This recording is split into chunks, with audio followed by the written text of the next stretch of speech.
యూదులు పాలస్తీనాలో నివసించటం పవిత్ర హక్కుగా తమకు తామే ప్రకటించుకున్నారు. అందులో భాగంగానే 19వ శతాబ్దం చివరి నుంచి పలు ప్రాంతాల నుంచి యూదులు పాలస్తీనాకు వలస వచ్చారు. క్రమంగా పాలస్తీనాలో చొరబడి స్థానిక అరబ్ల సంఖ్యను మించిపోయారు.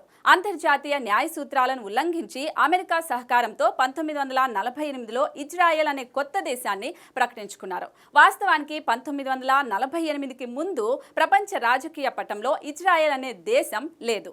నాటి నుంచి పాలస్తీనా నిత్యం మండే రావణ కాష్టంగా మారింది. యూదుల దాడిని తట్టుకోలేక పాలస్తీనా అరబ్లు జోర్డాన్, లెబనాన్, సిరియా, ఈజిప్ట్ దేశాల్లో శరణార్థులుగా శిబిరాల్లో తలదాచుకుంటున్నారు. చివరికి తమ సొంత దేశంలో సైతం శరణార్థులుగా మిగిలిపోయారు. ఇక ఇటీవలి పరిణామాలతో గాజా, పాలస్తీనా ప్రజల పరిస్థితి అత్యంత దయనీయంగా మారింది. అతలాకుతలమైన పాలస్తీనాకు ప్రత్యేక దేశ హోదా కల్పించేందుకు ప్రపంచ దేశాలు ప్రయత్నాలు చేస్తున్నాయి. ఇందులో భాగంగా పాలస్తీనాను ప్రత్యేక దేశంగా గుర్తించాలని ఐర్లాండ్ ప్రభుత్వం నిర్ణయించింది. ప్రధాని సైమన్ హారిస్, విదేశాంగ మంత్రి మిచెల్ మార్టిన్ ఈ విషయాన్ని అధికారికంగా ప్రకటించున్నారు. గతేడాది ఇజ్రాయెల్పై హమాస్ దాడితో ఇరు దేశాల మధ్య సుదీర్ఘ కాలంగా యుద్ధం కొనసాగుతోంది. హమాస్ కు ప్రధాన కేంద్రంగా గాజాపై ఇజ్రాయెల్ సైన్యం బాంబుల వర్షం కురిపించింది.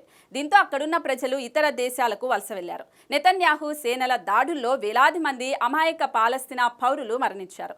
ఈ నేపథ్యంలో ఇరు దేశాల మధ్య శాంతి చిగురించాలని, పాలస్తీనాకు ప్రత్యేక దేశం హోదా కల్పించడమే పరిష్కారమని యూరోపియన్ దేశాలు భావిస్తున్నాయి. ఇందులో భాగంగా ఐర్లాండ్, స్పెయిన్, స్లొవేనియా, మాల్టా పాలకులు పాలస్తీనాను దేశంగా గుర్తించాలని ఇప్పటికే నిర్ణయించారు. అదేవిధంగా ఈ నెలాఖరులోగా పాలస్తీనాను ప్రత్యేక దేశంగా గుర్తించడం ఖాయమని ఐర్లాండ్ విదేశాంగ మంత్రి మిచెల్ మార్టిన్ ఈ నెల 17న తెలిపారు. కాగా ఐక్యరాజ్య సమితిలోని 193 సభ్య దేశాల్లో 137 దేశాలు పాలస్తీనాను ప్రత్యేక దేశంగా గుర్తించాయి. పాలస్తీనాకు EU దేశాల మద్దతు లభించినప్పటికీ ఫ్రాన్స్, జర్మనీ నుంచి మద్దతు దొరకట్లేదు.